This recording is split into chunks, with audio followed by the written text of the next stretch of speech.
启动。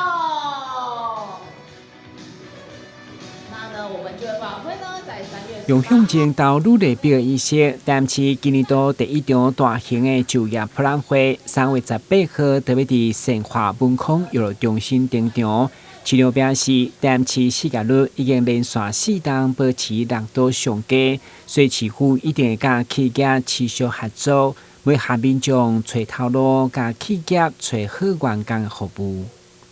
台南是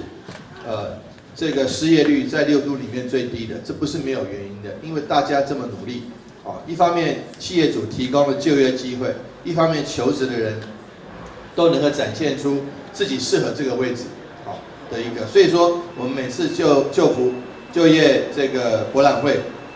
媒合比率都很高。那我们还要追踪，不是你今天媒合之后2个月以后就起逃了这样子也不算一个成功。我们还要媒合的维持率，就当媒合之后，这个工作它维持是不是能够超过1年，甚至1年以上？雷工局表示，今年就业博览会邀请82间厂商提供4153个工作机会，其中一半以上的职缺，各拢是超过3万块，机会难得。而且今年嘛提供接驳车、职业咨询、美发、水当等等大型服务，鼓励找头路民众一定要事先做好求职的准备，展现家己的优势。台南新闻古文吉采访报道。